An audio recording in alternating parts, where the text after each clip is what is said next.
ఆంధ్రప్రదేశ్ రాజకీయాల్లో మరోసారి మాటల యుద్ధం వేడెక్కింది. వైసీపీ విమర్శలకు రెవెన్యూ మంత్రి అనగాని సత్యప్రసాద్ ఘాటు కౌంటర్ ఇచ్చారు. అమరావతి అభివృద్ధి నుంచి మెగా డిఎస్సి వరకు మంత్రి లోకేష్ పై వస్తున్న విమర్శలకు కూడా మంత్రి రియాక్ట్ అయ్యారు. రాష్ట్రం సుభిక్షంగా ఉండడం గొడ్డలి పార్టీకి ఇష్టం లేదని విమర్శించారు ఆయన. గత ప్రభుత్వ హయాంలో నిలిచిపోయిన అభివృద్ధి పనులను తమ ప్రభుత్వం వేగంగా పూర్తి చేస్తోందన్నారు. ఎమ్మెల్యే, ఎమ్మెల్సీ క్వార్టర్స్, మంత్రులు, న్యాయమూర్తుల బంగ్లాలను పూర్తి చేసి జనరల్ అడ్మినిస్ట్రేషన్ డిపార్ట్మెంట్కు అప్పగించడం ఆనందదాయకమన్నారు. అమరావతిలో ఐకానిక్ భవనాల నిర్మాణం వేగంగా కొనసాగుతోందని, రాజధానిలో పూర్తి స్థాయి ఎకోసిస్టమ్ రూపుదిద్దుకుంటోందని చెప్పారు. ఇవన్నీ ఇంకా గ్రాఫిక్స్లా కనిపిస్తున్నాయా అంటూ మాజీ ముఖ్యమంత్రి జగన్ను ప్రశ్నించారు.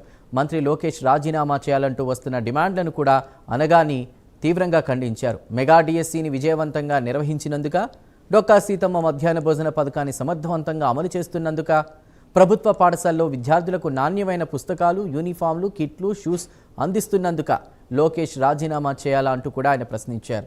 ఇక ఆంధ్రప్రదేశ్ కూటమి ప్రభుత్వ పాలనలో అనేక రంగాల్లో పురోగమిస్తోందని మరో మంత్రి సవిత తెలిపారు.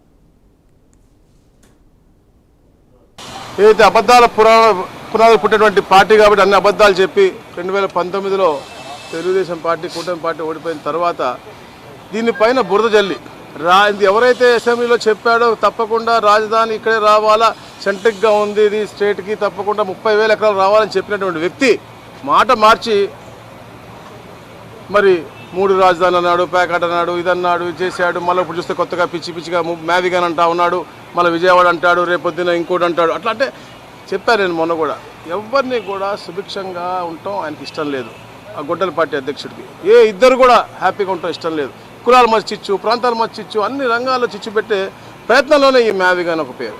ఈరోజు ఎంతో గర్వంగా చెప్తా ఉన్నారు. ఈరోజు నారాయణ గారు పిలుపు మేరకు రావడం జరిగింది. ఎందుకంటే ఆగస్టు 13వ తారీఖున ఎన్నిటి తాళాలు కూడా జీఐడీకి అప్పచెప్పడం, లాటరీ ద్వారా గౌరవ ముఖ్యమంత్రి గారు, అసెంబ్లీ స్పీకర్ గారి ద్వారా ఇవన్నీ కూడా ఎమ్మెల్యేలకు ఇద్దామని చెప్పేసి ఏదైతే నిశ్చయించుకున్నారో చాలా ఆనందదాయకమైన విషయం. ఎందుకంటే వాళ్ళు చేసినటువంటి విధ్వంసం తర్వాత మళ్ళా ఈ కట్టడలన్నీ కూడా బాగున్నాయా లేవా అని చూసి అడిషనల్ ఖర్చు పెట్టి ఐఐటీలని అలాగే కమిటీలు వేసుకుని ఇవన్నీ కూడా చూసుకుని దాన్ని చేయడం కూడా ఎంతో కష్టమైంది. అయినప్పుడు కూడా 2 సంవత్సరాలు పూర్తి చేశాం. అది మా యొక్క చిత్తశుద్ధి, ఈ కుటుంబ ప్రభుత్వం చిత్తశుద్ధి. ఎక్కడా జరగని విధంగా 33,000 ఎకరాలు ల్యాండ్ పూలింగ్ చేసి ఈరోజు భావితరాలకు అంకితం చేయాలని ఆ రోజే మరి ముఖ్యమంత్రి గారి ఆదేశాల మేరకు మరి నారాయణ సార్ అప్పటికే మరి అసెంబ్లీ కావచ్చు, మరి సెక్రటేరియట్ కావచ్చు, మరి ఈ భవనాలన్నీ మరి పునాదులు వేయటం, పనులు చేయటం కూడా మనం అందరం చూసాం.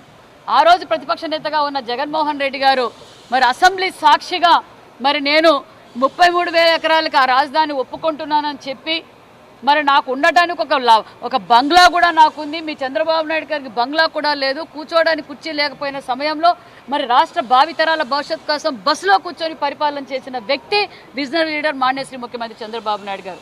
ఎన్నికల్లో మరి ఇదే జగన్మోహన్ రెడ్డి గారు వారి పార్టీ వారు రాజధాని మేము పూర్తి చేస్తామని చెప్పి ఓట్లేయించుకొని ముఖ్యమంత్రిగా కూర్చున్న తర్వాత మనం అందరం చూసాం.